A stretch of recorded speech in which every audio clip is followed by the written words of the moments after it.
So, item 1 is 186 Malkin Drive.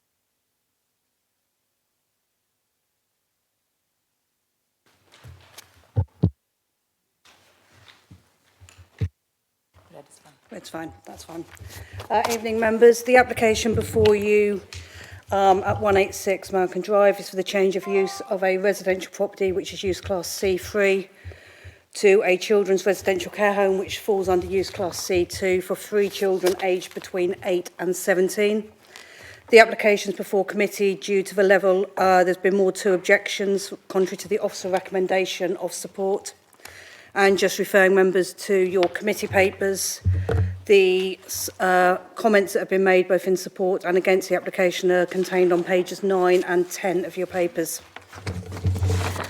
And also just to draw your attention to the update sheet, where there was one further representation received post the publication of the report. The comments of that are included on your update sheet. The officer recommendation remains one of approval. So just turning to the application details, so I say it seeks full plan permission for change of use of the single dwelling house, which is set over 3 floors and contains 5 bedrooms, to facilitate the provision of a residential accommodation for a maximum of 3 children aged between the ages of 8 and 17.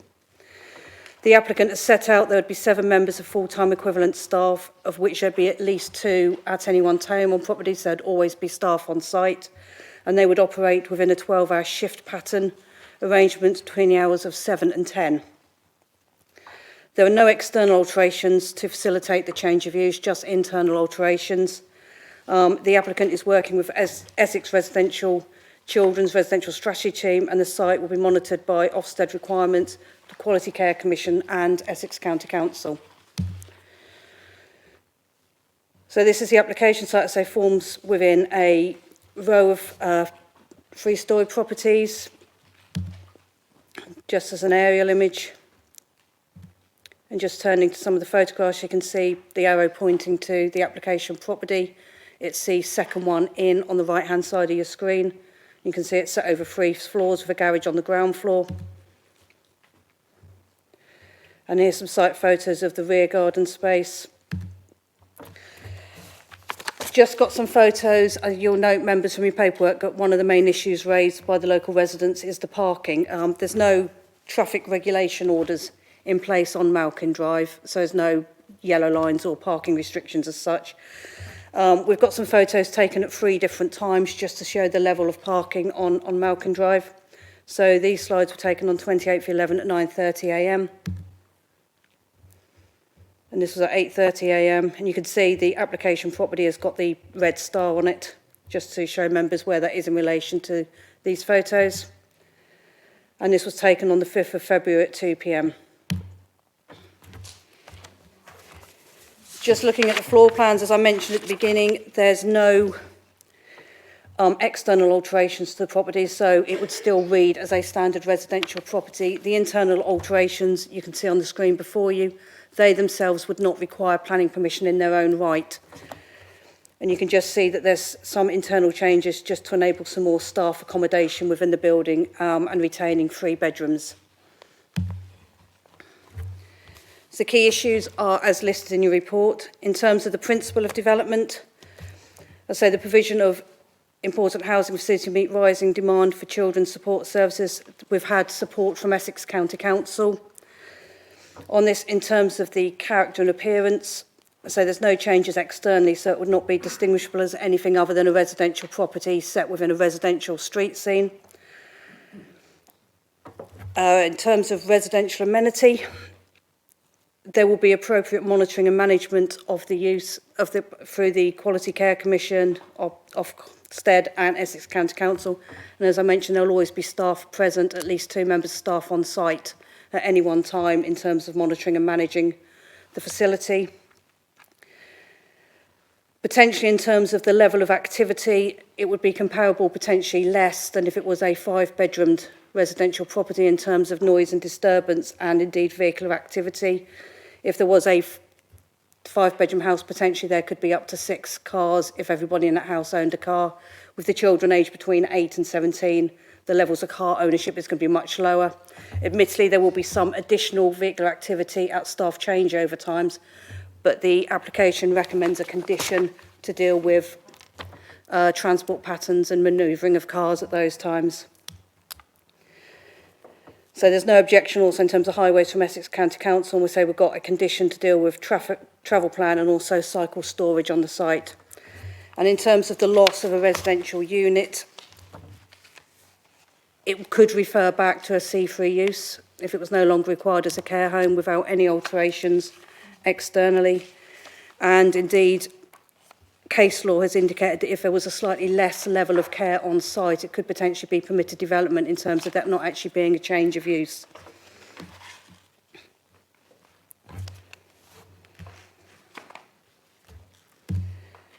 So the application, members, is to recommend is grant planning permission subject to the conditions on the screen and listed in detail on your report.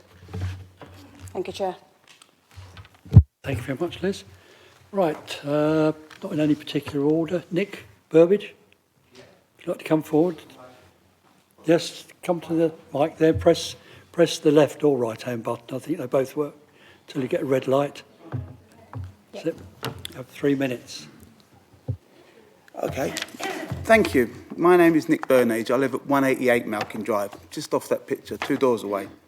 My aim is to outline what we as neighbours feel are reasonable objections to the proposal to convert 186 Malkin Drive to a residential care home. Although I must admit I'm struggling to understand the process. We all feel a little cheated. We believe tonight was the start of the objections being heard. We're now only allowed to raise objections in person when outline approval has already been granted. We don't know where we stand. One of the criticisms levied at us for our opposition to this proposal, rather scathingly on social media as well, was what kind of people would object to a looked-after child being given the opportunity to live in the warm comfort of a loving family home. That description perfectly sums up a fostering arrangement, and that is the current arrangement at 186. But the care home isn't a fostering arrangement. This is a privately run for-profit residential care home. As I understand it, John and Sam will not be involved in the care home. They are not bringing looked-after children into their home. Their house, yes, but not their home. They will be paid a fee for the use of their house. They will retain ownership of the house. The care home company will pass that cost on and all the admin and service costs to Essex County Council. Please note that none of us have ever objected to any of the fostering activities carried out at 186, but we are objecting to the commercial care home. It is our understanding, and I think you've just pointed it all out, that the care home will be run by a manager and agency staff on shift patterns. This does not constitute a fostering arrangement or a family household, but rather a commercial for-profit operation located in a residential premises on a residential street that is not designed to accommodate such activities. That is the backbone of our objection. It is not a continuation of its existing fostering setup.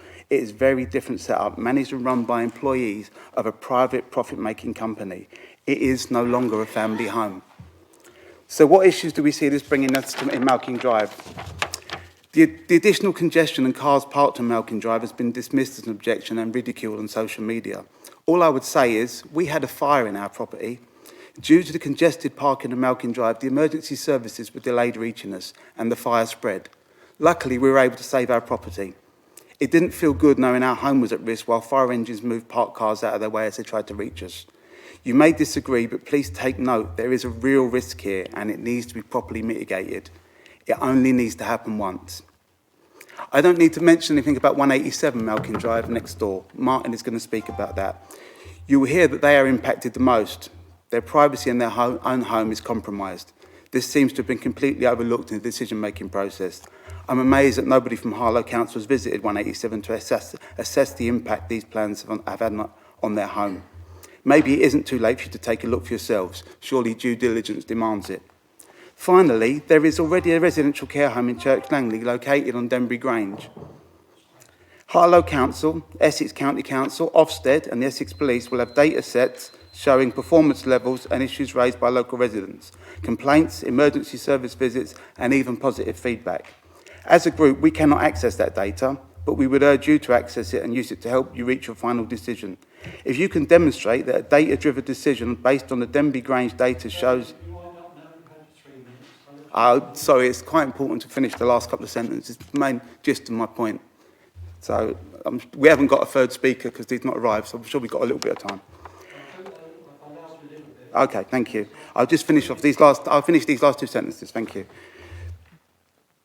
That shows that a care home in a residential street can operate without disruption to the homes in the immediate vicinity. Then you will have alleviated our concerns. Could our request to look at the Denby Grange data please be formally minuted? I'd like to say to John and Sam and their family, there's nothing personal here. We're entitled to raise these objections and we feel we had to. Thank you again for the opportunity to speak and sorry for overrunning. I apologise, I thought I'd switch my phone off, but it's typical, isn't it? They never work for me. So, Martin, 3 minutes. What button do I press? Oh, it's on. Right. I live at 187 Malkin Drive. When this planning application was first submitted, we requested a home visit so you could look at the layout of both properties to show how inappropriate it would be to have a children's home in a townhouse in the middle of a terrace road. We've had no response from anyone from Harlow Council Planning Office to discuss this. The proposed layout would put the hub of the children's home on the first floor, with a common room backing directly onto our bedroom and the staff room backing onto our living room. As everyone knows who owns a property in Church Langley, the walls are paper thin and you can hear quite a lot through them. The noise we currently hear from 186 Malkin Drive is what you would call normal family noise, and we feel this would dramatically change if it become a fully functional business. Will there be any curfew put in place where the common room will not be able to be accessed due to the potential noise level? My son also works permanent night shifts, and we feel being a working business operating 24 hours a day, this would disturb his sleeping during the day. Our privacy will be fully compromised if 186 becomes a children's home. Firstly, our own private garden will no longer be a private, as it will be overlooked by the common room. And as stated in plans, they could have 3 people up to the age of 17 looking over into our garden. If access is required to 186 Malkin Drive, the pathway runs down the side of our property, and once again you would be able to see into our kitchen and the bedroom. If plans go ahead, would the company renting the property or the owners of the property erect higher fences to make sure everyone's privacy is not compromised? I understand from the planning application this will be a business that will be fully functional 24 hours a day, 7 days a week, 365 days a year.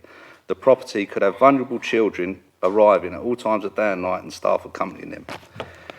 How will this be controlled, and if the plans it states that no more than 1 vehicle will be parked at the property at any one time? I would urge you to do a site visit in the evening when everyone is at home from work, and maybe someone from planning will explain where the staff are going to park.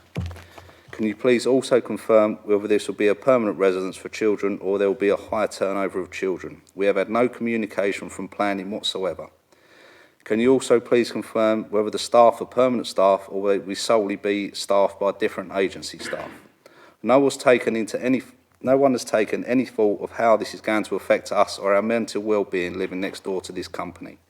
When we moved to Malkin Drive in June 2017, we purchased a lovely family terraced house on a normal housing estate.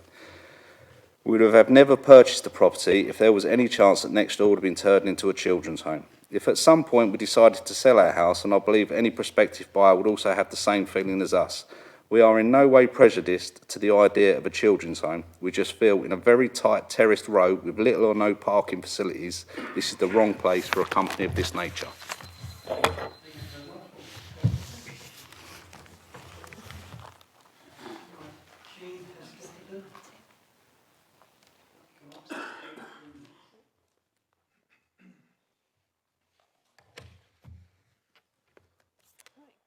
Good evening, everybody.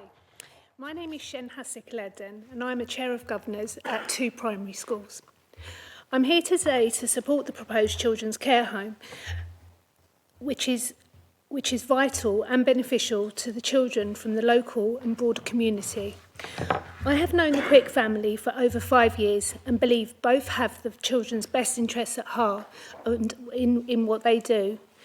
In my opinion, they are both outstanding individuals who support and make a difference to vulnerable children's lives throughout fostering, and would now like the opportunity to support children further by providing the children with a family setting that will nurture, provide a safe environment surrounded by people who can support their emotional, physical and developmental needs.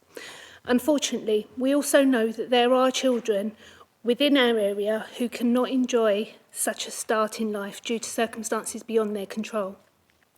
A care home can provide these children the stability, safety and support they need to heal, grow and eventually thrive and become valued community members. First and foremost, a children's home within a residential area promotes a sense of family normality and inclusion.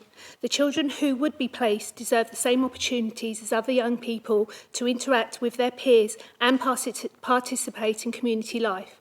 Due to the situation of the proposed house, children can attend local schools, make friends in the community and engage in recreational activities with their friends and other family members, fostering a sense of belonging, helping to break down the stigmas and the misconceptions associated with looked after children. A key point is the opportunity for positive community-driven relationships. Residents can be mentors, role models, volunteers, or even friends, creating integrational connections and strengthening community bonds. It also offers local families an opportunity to make a positive impact of care and compassion towards the local community. The care home in question promises to offer a safe space for vulnerable children and to foster a compassionate, individualised approach to care, ensuring that each child's unique needs are met. It will provide a sense of security and stability, helping children to build trust and confidence after potentially traumatic experiences. Furthermore, the community home will work closely with the local schools, social services and other professionals to create a holistic support system for the children in its care. I would also like to highlight that Ofsted's key priorities for vulnerable children in care homes. Ofsted emphasises the importance of ensuring that children in care receive high-quality care that is personalised to their needs, promoting that their emotional well-being of children, safeguarding them from harm and ensuring that they have a stable and supportive environment where they can develop positive relationships and trusted adults. Ofsted stresses that the staff must be well-trained and provide a responsive, child-centred approach to care, which is what the care home intends to deliver. Furthermore, Ofsted's priorities the need for children to have their voices heard and their wishes considered when decisions about their care are made. The proposal for the care home has been carefully considered. You've had your 3 minutes. Have you nearly finished? 2 sentences. Lucy. And the children and the community's best interests in mind. The children's home can be a harmonious and engaging part of the community through effective communication and collaboration with local authorities. I urge that you do support this application so that we must not forget that the well-being of these children, regardless of the circumstances, is a shared responsibility. By supporting the application, we are not meeting the pressing needs, but making a significant... Okay. Thank you so much. Mr. Gammon.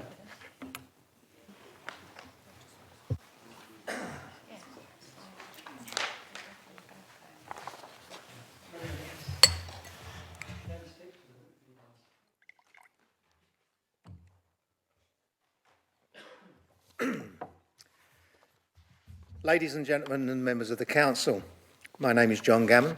I'm a foster carer and I'm a proud owner of a children's residential home in Chelmsford, presently with 3 children in care in the middle of a community in a terraced property with 1 parking space and, more importantly, with no complaints. John and Sam are not here asking for additional parking or permission to add more traffic to the roads. They're simply asking for the opportunity to give vulnerable children a home, a future and a sense of belonging. Too many children in our community face instability, neglect and hardship. And this home will provide more than just a shelter. It will offer stability, education, emotional support and guidance from trained professionals who will care deeply about the young lives. It will be a place where children can dream without fear, live without limitation and thrive without barriers. John and Sam equally understand all of the community's concerns, but I know them both well, and this home will be responsibly managed, carefully regulated and integrated into the community with respect and transparency. The presence of this home will not diminish the neighbourhood. It will alleviate it by demonstrating the commitment to compassion and inclusion for the well-being of all children, regardless of their circumstances and backgrounds. Imagine just for a moment if this was one of your children, if they had no safe place to sleep tonight, no one to encourage them through their struggles, and no sense of security or hope. Wouldn't you want a community to step forward and say, yes, we will help? Today, you have the choice to say yes to a home that will change lives for the better. And why there? Why not? And I know that their promise to you would be to be respectful, thoughtful to the people in the surrounding community, listening to their fears and their worries, and acting responsibly to prevent any issues or conflict. I respectfully ask you to seriously consider the unmeasurable benefits for the children who desperately need it, instead of worrying about where someone possibly may or may not need to park. Yes, these children are different from the ones presently in the street. They are more vulnerable, more scared, unwanted, and constantly clinging to hope. I know this for a fact because I see them and work with them successfully every day. Anyone can open a house, but John and Sam know how to open a home. Thank you. Thank you for listening.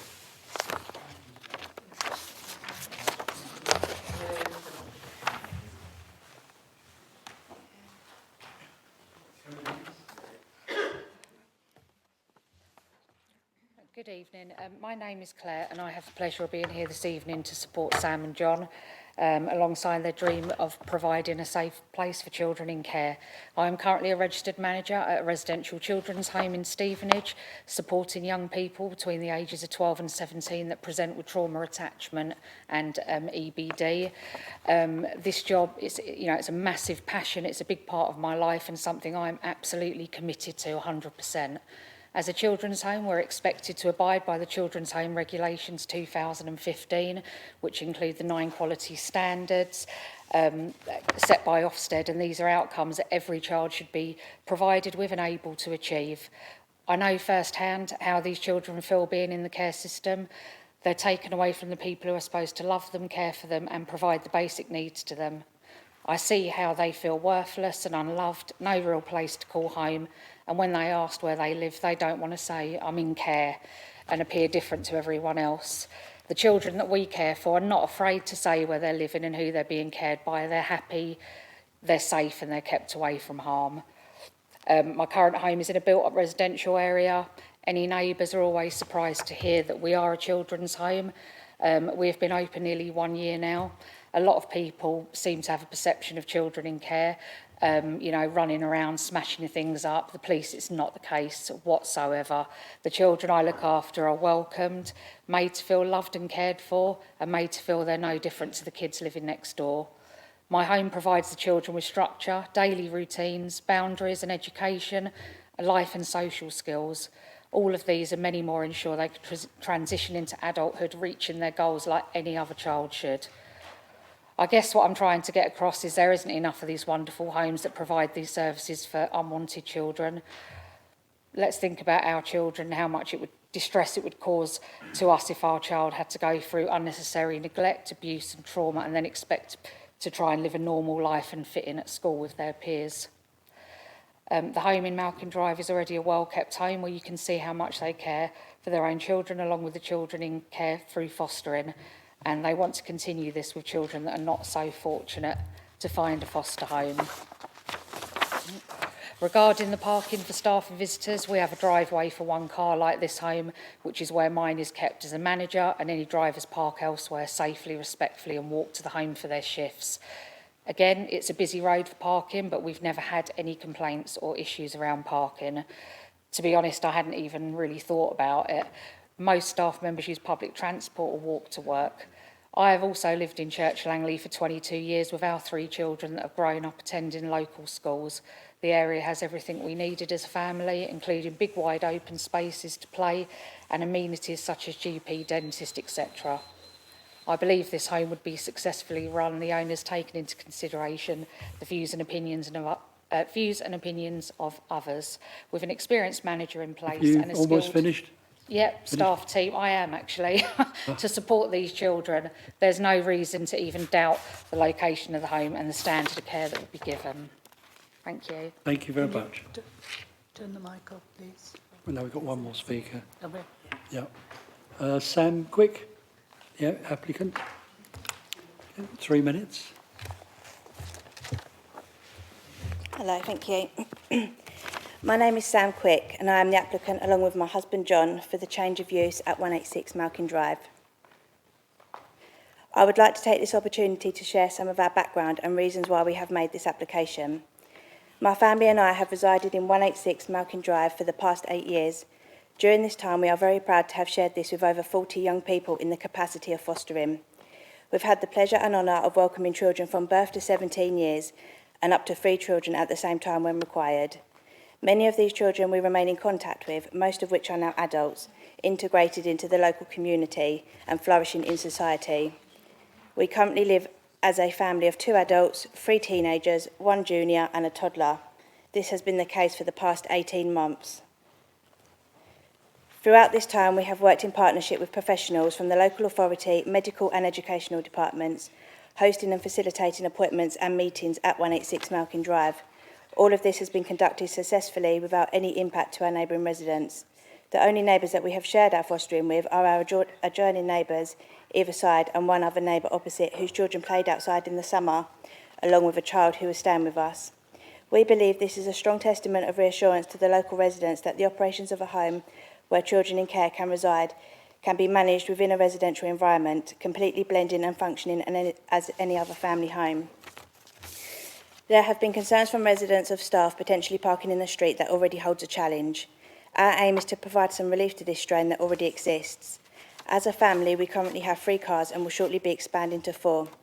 The care home will, however, hold just the 1 car for the day-to-day use of the home, supporting the young people in the same way as any other family home, school commutes and recreational activities. This vehicle will be kept on the driveway of 186 Malkin Drive and off the public highway.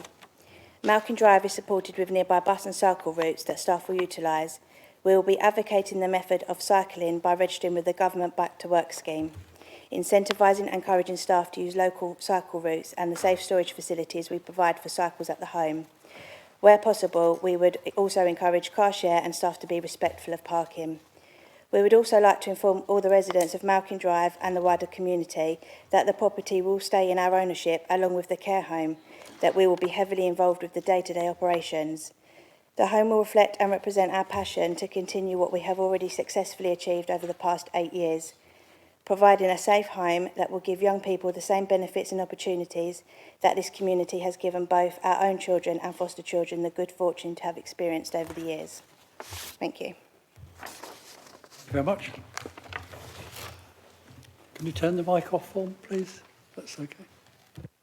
Thank you. No, that's it. Beautiful. Thank you. Members, questions and clarification.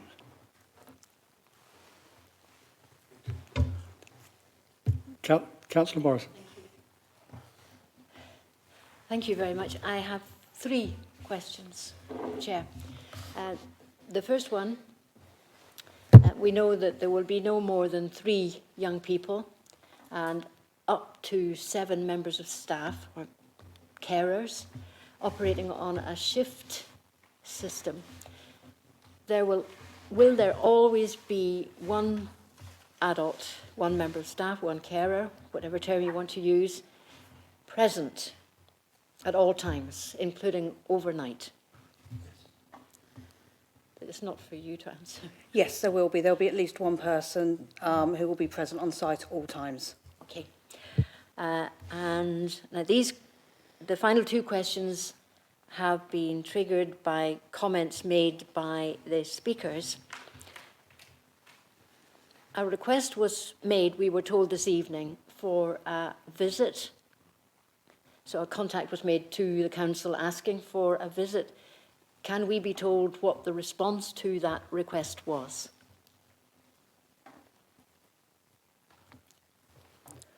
I'm uncertain as to what the response was. The case officer isn't here tonight, but the case officer you see from the photos. No. undertook 3 site visits to the area to understand the parking issues. It was one of the main issues. In terms of the issues on the neighbouring property, that can be understood from the street scene, and indeed rooms can be changed within a property, and those internal alterations can be done without planning permission. So that room could be turned into a large living room for an enlarged family without any recourse to the council. So that relationship in terms of overlooking could take place at any point anyway. Okay, yeah. In fact, that was to be my third question, because a comment was made about overlooking, that is by the neighbour, and really it's quite an important point. Is that possible at the moment? Yes, it is. That is possible. There's the internal alterations you can see from the plans on the screen. You can see that there is a lounge that is moving to a communal room, so there is still a lounge at first floor level on that rear elevation of that property. There's no additional windows or change in terms of those internals at that point.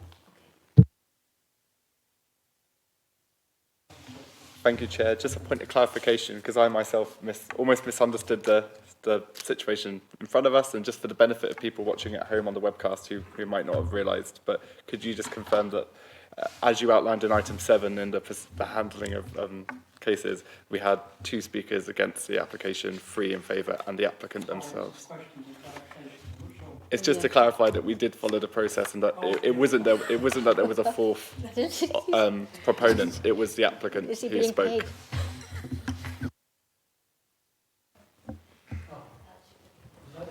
Yeah, that is correct. One, Chair, if I may. This relates to consultees of the application. Would officers be able to tell me whether Essex Fire and Rescue Service were invited to respond to the application, just relating to the concerns we've heard from residents about access to fire engines and issues around congestion on the streets? They're not a statutory consultee on this application.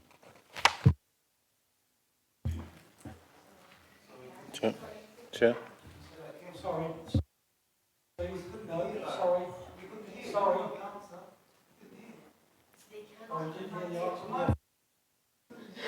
Sorry. I'll repeat that they're not a statutory consultee on the planning application. Yeah. Thank you, Chair. It was mentioned by one of the objectors that they did request the council to undertake a site visit there and got no response. So that seems to conflict a bit with what we've just heard. That's an observation and a question. I can't comment as to whether they went inside. What I can say is that they undertook a site visit 3 times in terms of the area to understand, obviously, the context of the site, the parking situation, to understand it at different times of the day and on different days. But it isn't necessary always to go into properties to understand the planning merits of a case. Okay, that's one point. There was another issue, and this is clarification. It said there will always be 2 members of staff on 12-hour shifts. Then I heard, and maybe I misheard, that the hours were 7 until 10 p.m. Am I correct in that? It's shift pattern, so one shift will be 7 a.m. till 10 p.m. and the second shift will be 10 p.m. through to 7 a.m. So there's 2 shift patterns between those hours. Okay, thank you. One of the things that I would like further clarification on, and I think this is quite an important point raised by one of the objectors, was it's quite clear they've had no objections or issues with the current use as a foster home. And, you know, a foster home is a family home. The conversion into a business, though, and a care home in a residential area is a significant change, in my opinion. And how does that figure in, into the consideration of the planning? Thank you. The application is before committee because it is a change of use from C3, which a foster home would potentially fall within, to a care home. So that's why there is a planning application. In terms of the impacts, we've looked at the impact of highways and amenity and the issues arising from that, and officers have reached a balance that they feel that the application is acceptable in those regards, whether it's a business run or whether it's I'm more than happy to be corrected by our legal advisor on this one, but I do recall about 18 months ago we had a similar type of application for a care home for young people in Old Harlow, and one of the key differentiators was that it was a detached property set back, so it was not, this is in the middle of a terrace, and being in the middle of an existing street is quite a different proposition, in my opinion.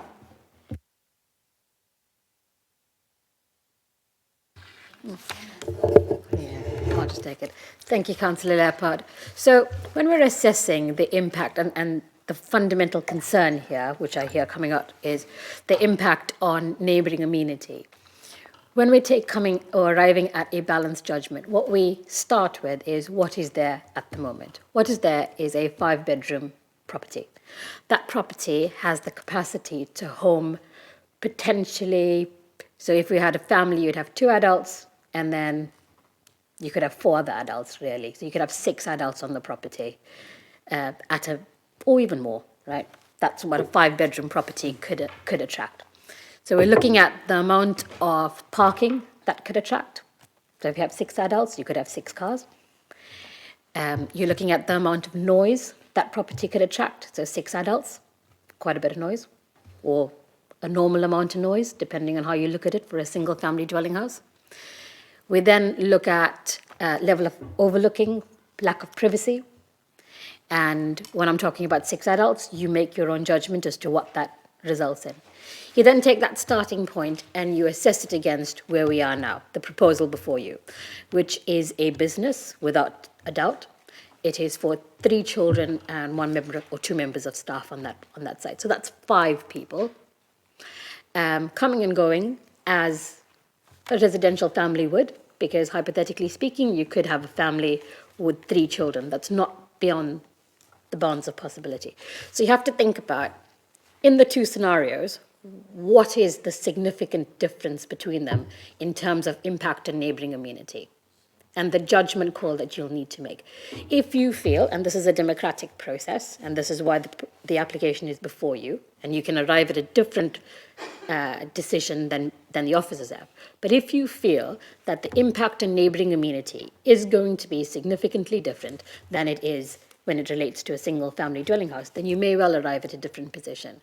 We have taken a balanced judgment that we think potentially a single family dwelling house could have the same or more of an impact than the proposal currently before you. That is the question that members need to weigh up and come to their own conclusion. We have said, as officers before you, we have weighed it against our adopted policy, we have weighed it against what is existing and what the potential implications could be, and on balance, we find that the proposed development will not result in a detrimental impact on neighbouring amenity. I appreciate your explanation, as always. Thank you for that. My concern, though, is, and we've heard a lot in this on the arguments for, that have been, I would say, inspired and driven by compassion, which, of course, we all understand. Nevertheless, there is a distinction, in my opinion, between a fostering home, and I've known people doing that as well, very good people, and a care home with possibly a much higher turnover. We've heard nothing on that. And essentially, it's now changed to a commercial venture. And I don't know if the same people will be running it or not. But it does change the nature of the beast, as it were. And I just think we ought to consider that seriously. Thank you. Thank you, Councillor Leopard. Through you, Chair, could I just make one point? I don't think the application seeks to deny the commerciality of the use. That is the principle for bringing the application to the committee, the change of use. That then opens another door, in my opinion, that what is essentially a residential area is now having a commercial business in the middle of it. Yes, and the judgment falls to what's the impact of that. Chair, and perhaps this will enrich the debate that will shortly follow, and speaks to some of the points that Councillor Leopard raised. Pages 14 and 15 raise or mention conditions that are recommended. Indeed, some of these relate to what we've just discussed. I count 3 recommendations in total. My question to officers is, might members of this committee be minded to propose informative clauses on those conditions to sort of see those secured? Members are free to add in any informative clauses within reason.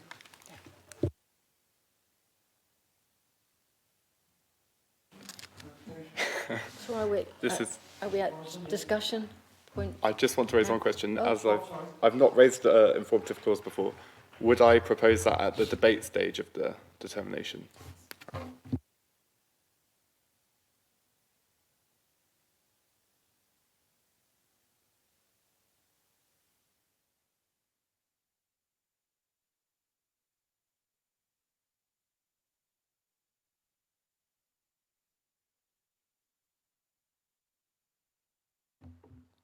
Thank you. Thank you very much. We know that some residents are concerned about parking, the possible effect on house values, and on the likelihood, as they see it, of antisocial behaviour. We've noticed such anxieties before in regard to similar applications. Fortunately, in my opinion, others acknowledge the need for such residential care for young people who need support and who will benefit from such a setting. There will be 3 youngsters and 2 members of staff at any one time, up to 7 members of staff on shift, on rota duty. And we've been told this evening that the same people will be running the facility. I believe that as a responsible local authority, this is exactly the sort of application that we should welcome.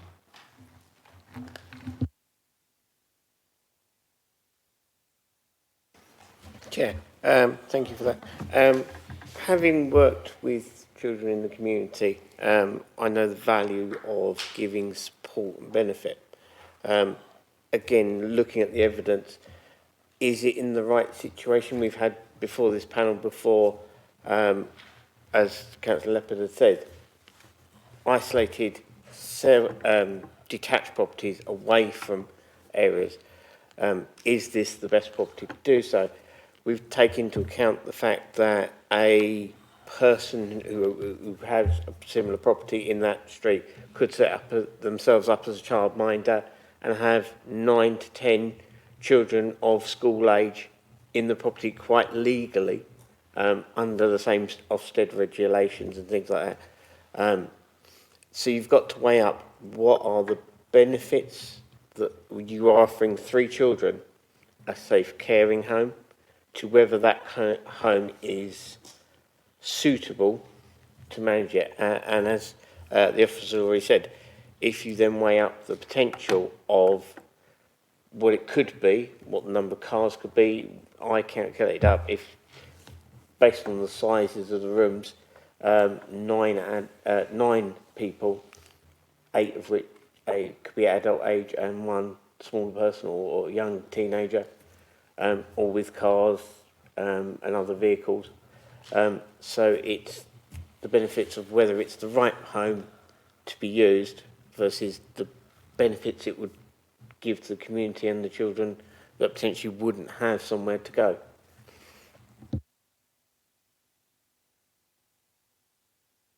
Thank you, Chair, and thank you to people who have spoken both for and against this application. Let me turn to the first material planning matter to perhaps we could discuss and debate, is the principle of development, and I just echo Councillor Sager's contribution there about the high demand for these services. As a former teacher myself, I recognise that whilst there are concerns that the nature of this will be very different to what's come before, both types of provision are part of a rich mosaic which form the total of services provided to children and young people, and they are both important. That high demand, I suppose, does have to be counted and has to be, proportionate in the impact it will have, and therefore I suggest maybe an informative clause on the number of children who are residing at the home, as recommended on page 14, would be a proportionate thing. Condition 3 would be sensible. if a member would second that. Condition 3 says there be no more than 3 children. Oh, so it's already in. Yeah. Okay.